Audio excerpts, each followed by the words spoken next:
You were saying that we're all humans and humans are irrational, and it's I don't use the word irrational. I would say that we're human and we don't behave according to the models that economists write down and call rational.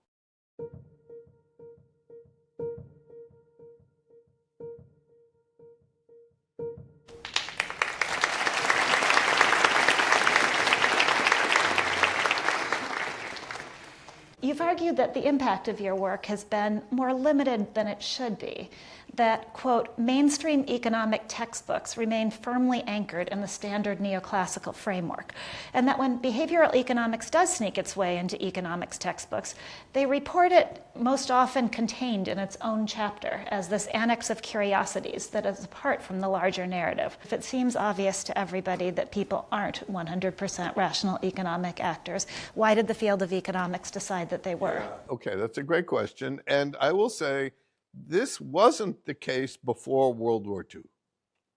So if you read Adam Smith, let's say economics starts in 1776 with The Wealth of Nations. Adam Smith talks about overconfidence. He talks about self-control problems. He talks about fairness. You know, it's all in Adam Smith. When George Stigler was alive when I came, and he used to say it's all in Adam Smith. And that's true of behavioral economics. It was all in there. I think the idea of the optimizing agent kind of got carried away, starting with the process of economics becoming mathematically formalized. So Paul Samuelson, Ken Arrow, the people who took over the profession, those two could have won the first 10 Nobel Prizes if they had been giving them out appropriately. So there was a lot of work to do.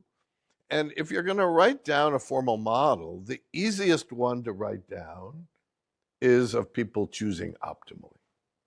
I mean, think about a simple task of you have a rectangle, and I tell you the dimensions, and now we're going to guess what will people think is the area. Well, a really easy thing to do is to multiply the height by the width, right? That's a model even I can write down. Now, it might be, I have no data on this, it might be that people have width aversion, and that the estimate they'll give will overweight the height versus the width. I'm making all that up, right? But you can see that that model is getting more complicated. So people started writing down these formal models, and then a weird thing happened, which is like in the 70s and 80s, the agents in economic models kept getting smarter. I mean, they started out smart, right? Perfectly smart. But then somebody like Robert Barrow would come along and think of, oh, here's a way that people could be even smarter. So instead of reacting to some tax change in the best possible way for you, well, you might also take into consideration your kids and their kids, right? No one in the history of the world had ever had that thought until Robert Barrow wrote it down in a model. And now it's a model of everyone, right? And the norm, I would say, in this period of the 80s and 90s was, my model is better than your model if my agents are smarter than your agents. And so that's like when you came into the world, Luigi, in the 90s, that was the world. And it was very heavily represented in our economics department. And, you know, I think, and that's kind of the world in which there was an opening for people like me. Because it's, look, people try to optimize. I don't say they don't. It's hard. You know, I mean, think of the model of saving for retirement.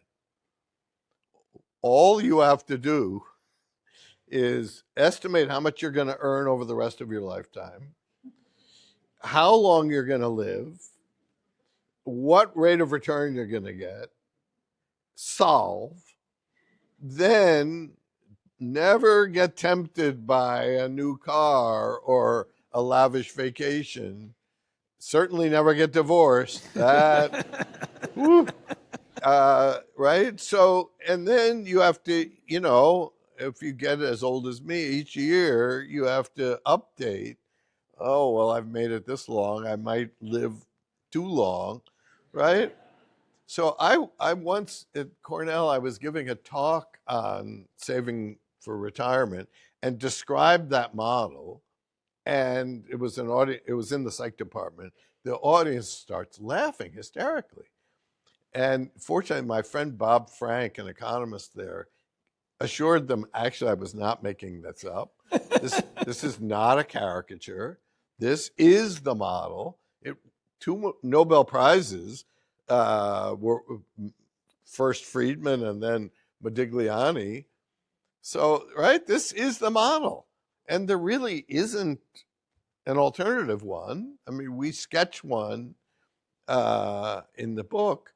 But so that's where it was. And so perfect. People aren't perfect, right? That shouldn't be controversial. The idea that people have self-control problems, it's in the Bible, right? I remember I gave a talk once in Jerusalem and I used the word temptation.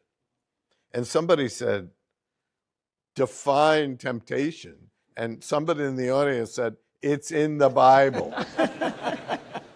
So, right? So it's not like I'm inventing new things, right? It's in Homer. It's you know, it goes back to Bethany's question. Wasn't this obvious to everyone? It was obvious to everyone who wasn't an economist.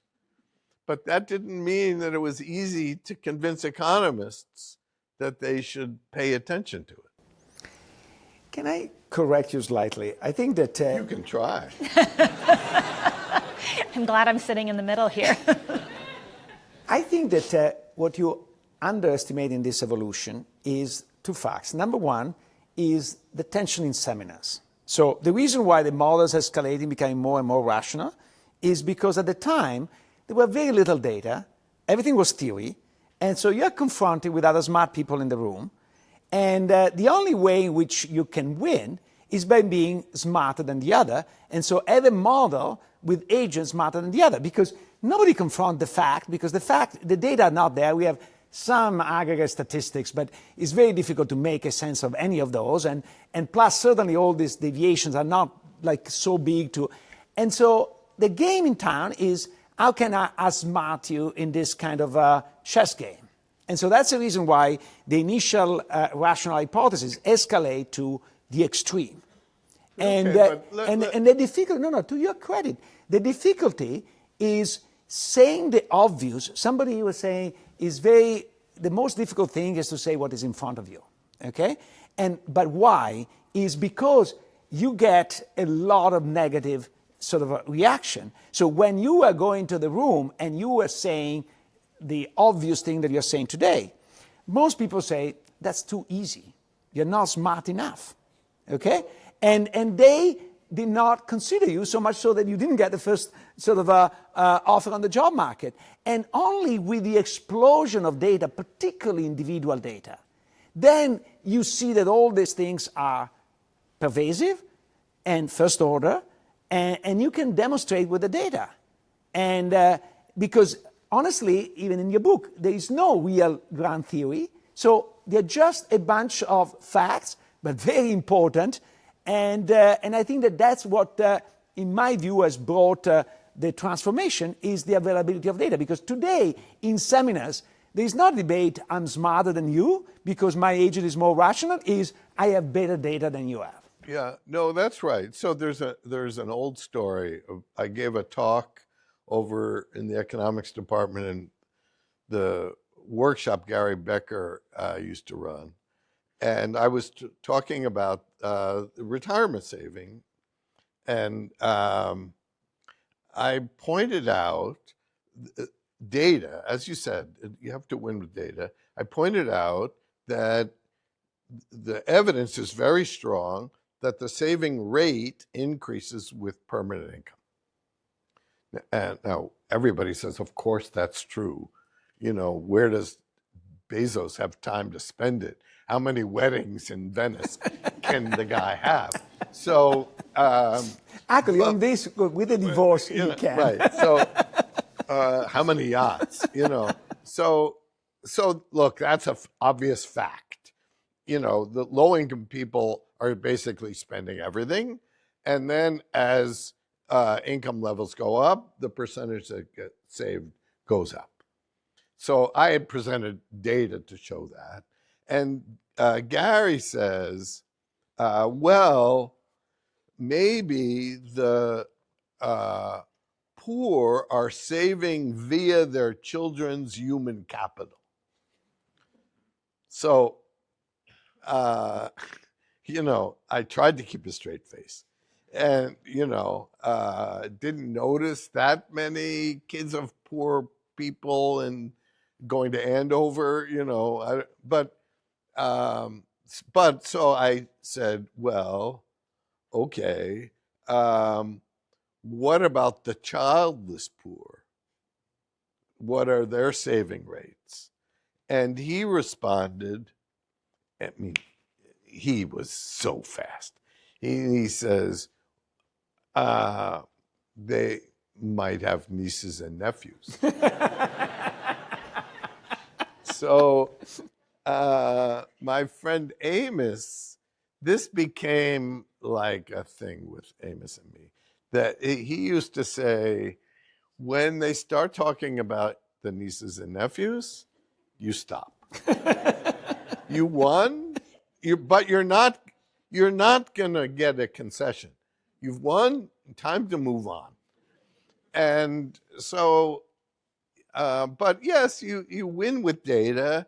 And look, in this book, Alex and I, what we do, and what I mean by we is Alex, go back to these articles that I wrote 30 years ago on anomalies, and we go back and say, were we making this up?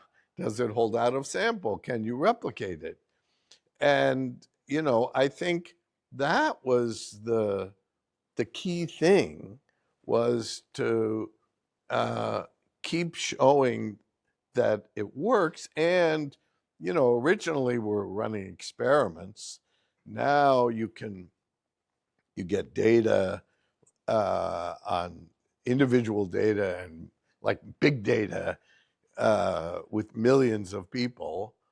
And so it's harder to make arguments about nieces and nephews when you have 7 million data points. So I want to explore some of the ramifications of this. If many of the theoretical justifications of the efficiency of capitalism are based on this assumption of a fully rational economic actor, so if you incorporate your contributions into that framework, what's left of these theories? Well, I'd say we have to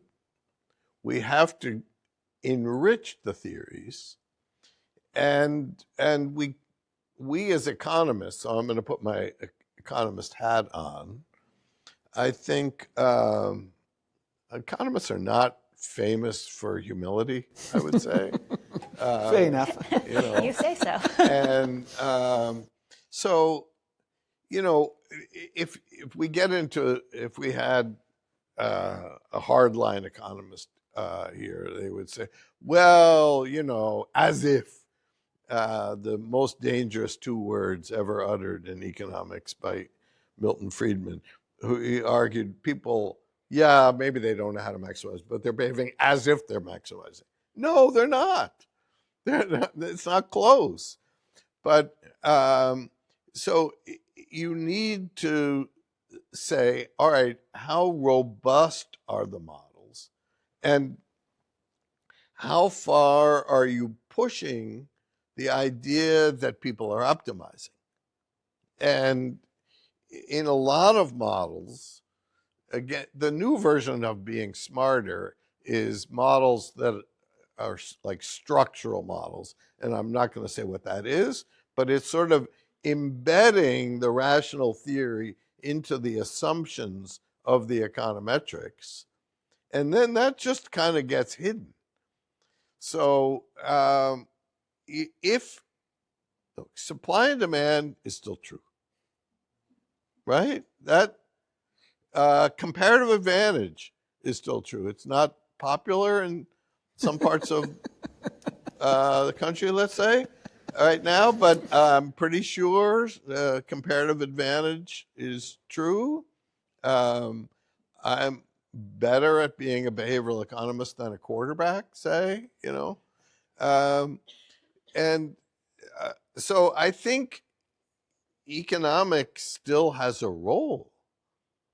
And we can still do economics based on basic economic principles, but we don't want to push it too far and say, you know, the old joke. I think you know this story that when I came here to give a job interview, we walked out of Rosenwald and there was a $20 bill on the, and people think I'm making this story up. Honest to God, we walk out, there's a $20 bill. I'm the only one that picks it up. Now, you know, there were people here who thought that that the kind of stuff I write about cannot happen. It happens. All right, so now we need to modify the models in a way that can incorporate what real people are doing. And then it comes down to really very practical things like, okay, there's a financial crisis and we're going to send people money. Should we send it all in one lump or should we spread it out? Now, traditional economic theory makes a very precise prediction about that, which is it doesn't matter. It's exactly the same. Well, it matters, but then we need data.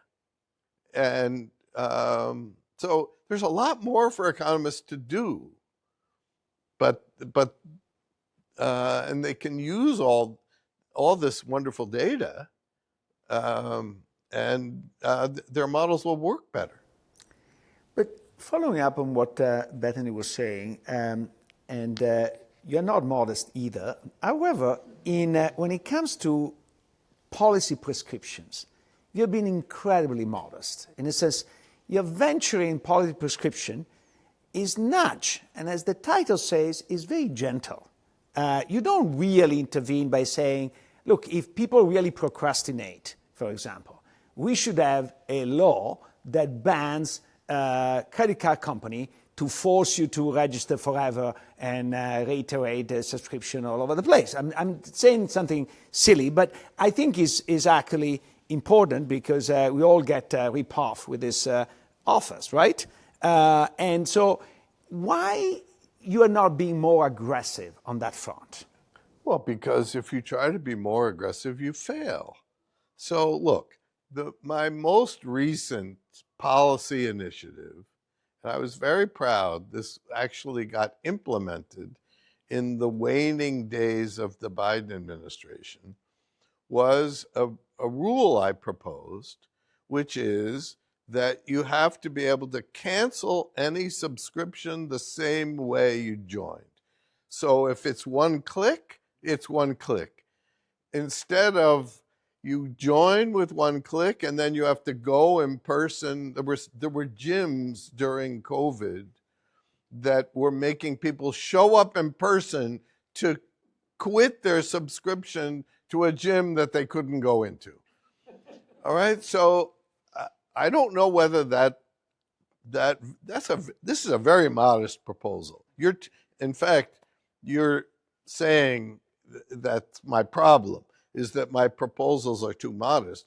I'm pretty sure when somebody in the current administration figures out that this rule is there, that they'll get rid of it. So you know, with retirement saving, there was a big deal. There was a law that was passed in 2006. So this is in the George W. Bush administration.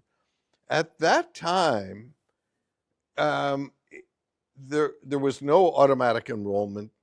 There were no target date funds in retirement plans because there was a rule that for a default fund, it couldn't go down. So the only thing you were allowed to have as a default fund in a retirement account was a money market account. And believe it or not, there was a bipartisan bill passed that we got them to say it would be legal for a company to automatically enroll people, automatically increase the contributions, and default them into a prudent fund, like a target date fund. Okay, now what did we have to give up? If companies did those three things, they got out of some nasty paperwork called non-discrimination rules. So there's a rule that says you can't give too large a percentage of the benefits to the highest paid workers. And filling out that form is a nightmare. So there was some guy, a Republican senator from Utah, who I testified and I convinced him, and he says, all right, what should we do? And I said, here's what you can do. Give back, get people out of the non-discrimination if they do all this stuff. Now, you know, I have colleagues who are criticizing me like you. Why are you so modest? Why aren't you telling people they have to save instead of automatic enrollment? Why don't you make them save, like in Social Security? And my answer is, good luck with that. You know, how many laws have you passed? So, and, you know, it's like when Obamacare passed, it was by one vote. So, you know, you can say, well, why didn't they do all these other things? That was exactly as much as you could get. Maybe it wasn't the best. I think they made a lot of mistakes in there, but it was what they could get past. And, you know, I've tried to get stuff passed, and then sometimes it gets repealed. So there's a question of what you can make people do. Is there also a question of what you should make people do? In other words, is there in your mind a distinction between a good nudge and a bad nudge? Given that a democracy is predicated on the notion of individual liberty, is there a point where nudging becomes manipulation? We call it sludge. So, you know, I think it's like the subscription thing. If I get you to enroll, join for 6 months at $1 a month, and then we'll automatically enroll you at $30 a month.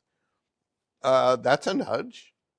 You know, Cass and I like to say we didn't invent nudging. Back to the Bible, you know, the serpent and the apple, you know, it's all there. So Bernie Madoff didn't take any lessons from me. Neither did Ponzi, right? So there have been scoundrels as long as there have been people. And I think you say I've been too modest or too timid. I don't think. I mean, the UK kind of adopted close to what I would say is the ideal system for retirement saving. And they were heavily influenced by this research. I don't think, but it's not required. It's automatic enrollment. So you get 90%, you don't get 100%. But if you try for 100%, you get 0 because it doesn't pass. So one last question, because I think we need to open to the audience. My last question is, you said, of course, that the scandals have been around since the Bible, but I think some of the more recent scandals, like the big tech companies, I think they seem to have adopted behavioral economics much more than our colleagues in IO. So you go to IO and they basically say there is perfect competition because competition is a click away. But then you have Google paying billions of dollars to Apple to get the default because they know that the default matters, but in IO economics, default don't matter. So how do you explain that your research is more influential in Silicon Valley than in academic department? Well, I deny that. Look, the American Economics Association, if you join, you get, your membership includes subscriptions to the journals, and they were all printed until about 20 years ago. They started offering electronic subscriptions. But the default was you got them all. And they switched the default, and lo and behold, almost everybody took electronic. So, I mean, even economists are humans. And as you know, in the book, we end each chapter with a little bit of advice, and we have the so what for economists, and then a different one for humans. I have a last question, too, since you pointed out mistakes that both Luigi and I have made. I think it's only fair if you own up to a mistake of yours. Is there anything you've done throughout your career that you wish you had said differently? No. Well, on that note.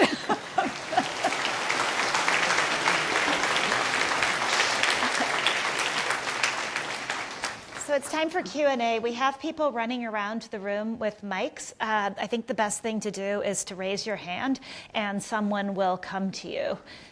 Let's see. There's a hand there. There are lots of hands, people, so whoever gets there first. So when you get a mic, stand up so we can see you. Yes. Thank you for the talk. I have a question about cultural differences. All the research you've done, how applicable it is across the countries, across the cultures. Is your theory about retirement savings equally applicable in the US, in Europe, in Madagascar? How different societies, I guess, behave in that way? So to a first approximation, cross-cultural differences are second order.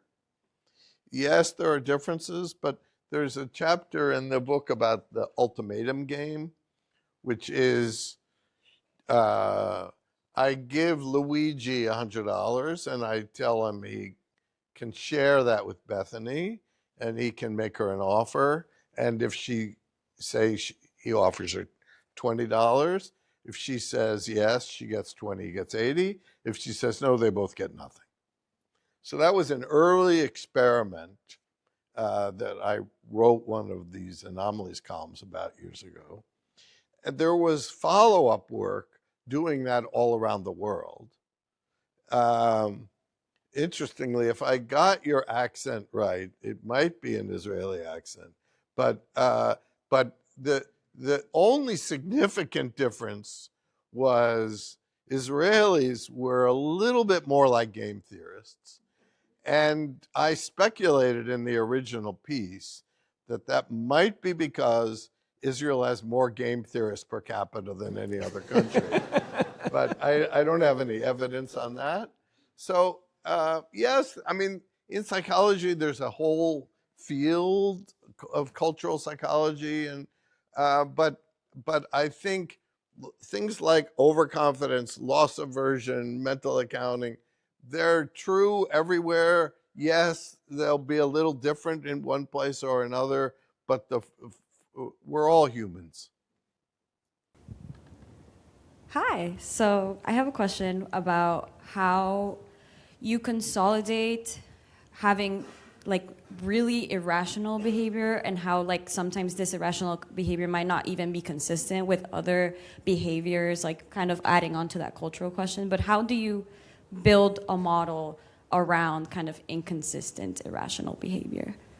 Yeah, so let me answer that and sort of pick up to one little sly dig Luigi had earlier about when he said that we don't have a grand theory.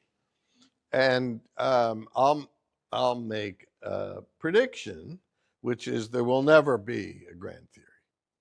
We have one. I mean, if you want a grand theory of economic behavior, it's optimizing selfish agents with rational expectations. I mean, if you try to write down a model of that incorporates all of the departures, it just gets too messy. So what's happened over the 30 years, say, since I published these anomalies, there have been theories of each part. So like the ultimatum game, we now have theories that say, well, Bethany is not likely to accept an offer she views as unfair. And so if Luigi tries to offer $10, she's going to say no. And yes, she realizes $10 is more than zero, but it's worth $10 to tell Luigi, you're not going to get away with that. So Probably even more than that. so there are lots of papers about fairness, but those papers don't explain why people are overconfident or overreact in some situations and underreact in others, and they certainly don't explain some of the anomalies we see in financial markets. So there's not going to be a grand theory. Maybe the grand theory will be, hey, chat, what's going to happen?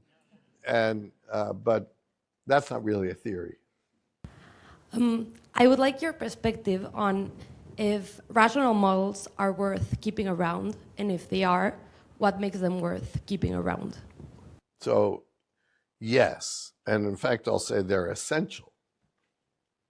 So my good friend and golf buddy, Gene Fama, always likes to tell me that he was the most important person for behavioral finance because we would have had nothing without the efficient market hypothesis. And that's true. And then I remind him that he would have had nothing to do the last 30 years if he didn't have me giving him things to refute. So look, I mean, it's related to the answer to the previous question, which is, since we don't have a new grand theory, what we have are departures from the standard model.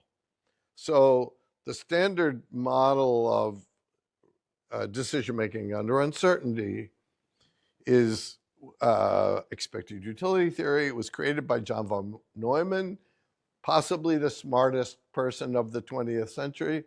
And he wrote down a model. Here's what you should do if you want to be smart in risky situations. I think it's the right model. When I was still teaching, I taught my students, do that. But, you know, do that, but assume no one else does. And that's kind of the lesson. That's my meta lesson.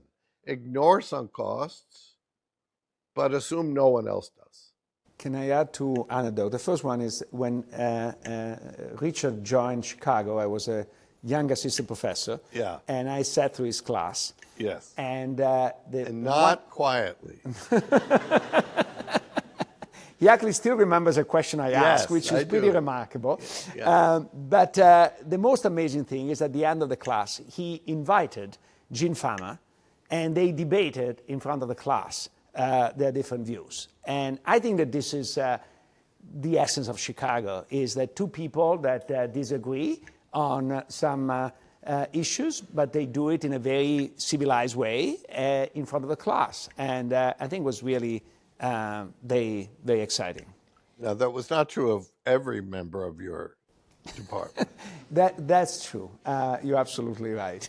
Or maybe another plug for Chicago. We had Fama on the podcast, and I thought one of the most astounding things was that he says the efficient market hypothesis isn't always right. It's not always efficient, but it's a model. And so I think he'd agree with you, actually, weirdly, on the limitations of models. Anyway. But also to the point of what Richard was saying, ironically, Richard is one of the most rational people in his behavior, and some of my colleagues who claims to be very rational in their analysis or predicate rationality in their analysis, they're the most irrational on their personal behavior. Thank you. Back to audience questions. I've seen a couple of hands up here for a while, so. You were saying that we're all humans and humans are irrational. And I don't use the word irrational. I would say that we're human and we don't behave according to the models that economists write down and call rational. But I'm not saying it's irrational. Got it. Okay. And I think it's like very, very, it's an incredible honor to win the Nobel Prize. And out of my own curiosity, and I think also asking for some of our audience, how do you plan to spend your Nobel Prize award grant? So it's a funny story. You know, when you find out you won the Nobel Prize, it's 4 a.m. and the phone rings. And so now, if you're one of the 1,000 people that think that they might win, you're aware that it's that day, because the economics day is always the Monday after the week of announcements. And all your so-called friends are saying, oh, good luck. I think that this is your year. You know, they've been saying that for 20 years. So you get woke up at 4 a.m. In my case, we still had a landline. The landline rang, and that phone was on my wife's side of the bed. She finds the headset, and it's dead. And she's hearing the phone ring, and I'm asleep. And she's running around the apartment looking for a headset that works, because she's hears something, and then it stops. And I think she's thinking, okay, Thaler, no. Doug Diamond, they're looking for Doug's phone number. But then my cell phone started ringing, and the only concession I had made to the remote possibility that this would be my year was to turn the ringer on the cell phone. But then, so, you know, she's waking me up, and I see on the phone it says Sweden. Oh, this could be good. So then they say, all right, go drink some coffee. You have a press conference in half an hour. And at the press conference, somebody asks me that question. They say, what are you going to do with the money?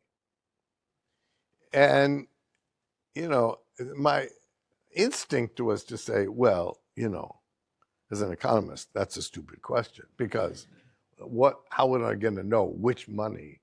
Like, you know, if I go buy a new car, was it with that money, or with the money the school pays me, or from some book, right? So I answered it, I'll spend it as irrationally as possible. And I don't know how I've spent it. I haven't been keeping track. What I should have done in hindsight. Some mental accounting. Yes, I should have got a special credit card the Nobel credit card. And then if I want to buy a really expensive bottle of wine, boom, put it on that card. But I wasn't that smart. Yes, sir. We are living in capital market society, at least since Chestnut Street, Philadelphia, Pennsylvania, when the market has been established for trade, which is close to 235 years. My question is, why students in American colleges and universities are taught that capitalism is bad? Is it to create a new kind of behavior so that we will assume do not make profit because you may lose? The last thing I would say, will you advise me to divest? I mean, sell my stocks and say, oh, capitalism is bad, I will not make anything out of it. Okay, so I am smart enough not to give investing advice. I have been quoted on occasion. Somebody's asked me about some meme stock or a stable coin, and I've said that it's irrationally high, but it might go up. So and that's the way I feel about the stock market right now. I think when people complain about capitalism, I don't think that they're really complaining about capitalism. I think they're complaining about, say, the distribution of income. Because we tried the other system and it doesn't work. And by the way, I mean, this is a point that Ken Arrow made, that if you think about a planned economy, the social planner better not be boundedly rational, right? And if you think about like the Russian economy, it was a catastrophic failure because the problem of how many widgets you should build here, and I mean, it's just too hard. So, you know, capitalism is like democracy. It's, you know, the worst of all problems, but it's better than any alternative, or whatever the expression goes. Any system can be improved. There's an interesting book Luigi and I were talking about earlier.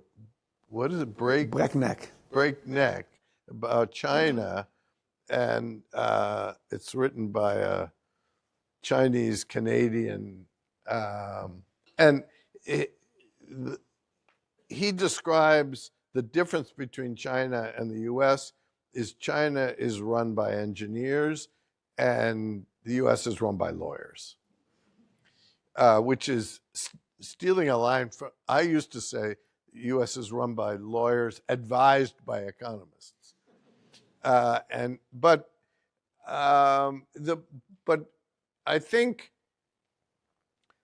I haven't finished reading this book, but the premise is certainly correct, but he doesn't say that one is better than the other, right? So the Chinese economy, I think he has a very good point that they've developed process knowledge.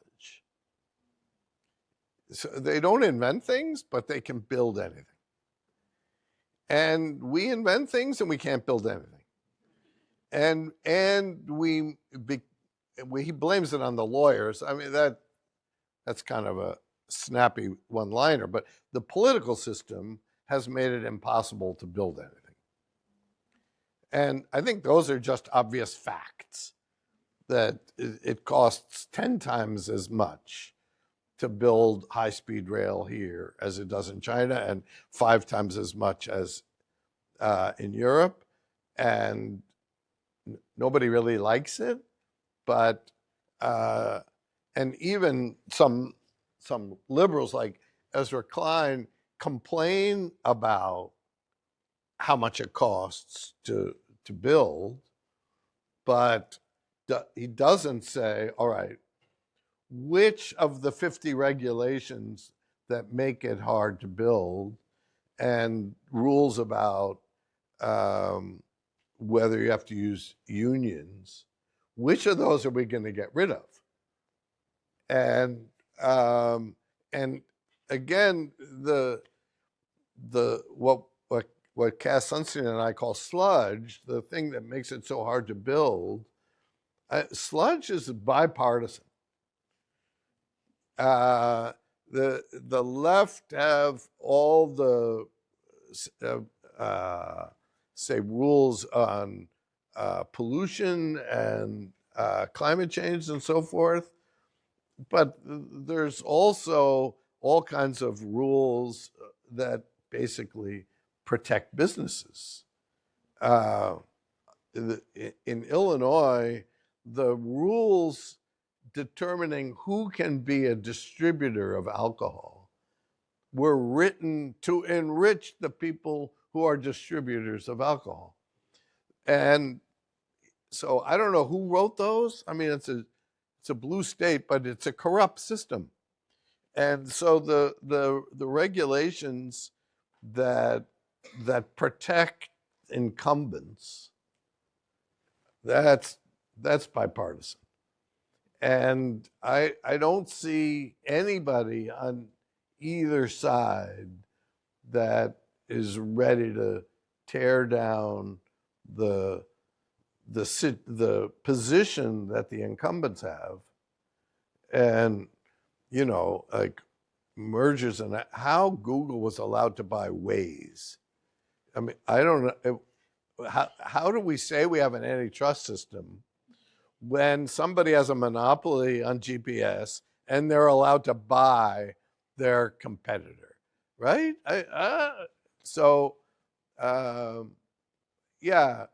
I'm pro-capitalism. I don't know what this Capitalisn't, but I'm pro, but I think it could be improved. Luigi, would you? Professor, why capitalism is bad? Why is it bad? I'm saying that when people protest, they think, can't Jeff Bezos get by with only 100 billion? And there are too many people starving and housing is expensive. That's all true. But do we know how to create a better system? No, we don't. So again, Luigi complains that I'm too modest. I don't know what the perfect system is, but I can improve it a little bit at a time. I think we have time for one more question. So a lot of your theories have influenced the Affordable Care Act, and you were speaking about it a little bit before.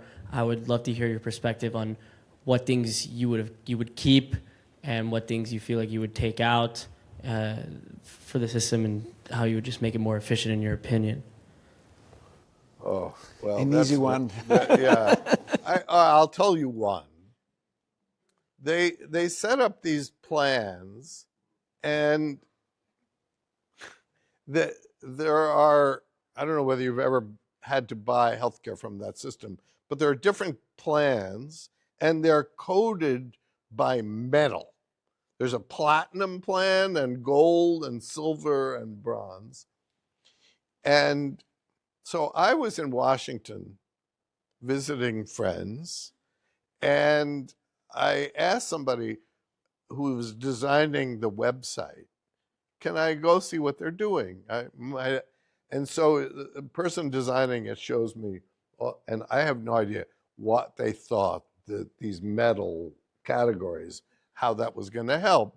But then at the bottom, there's another category. It doesn't get a medal. It's called catastrophic. And I said, no, wait. We're not going to call one category catastrophic, are we? And he said, yeah, no, that's what economists So it's a high deductible plan, right? And he said that's what economists call catastrophic insurance, right?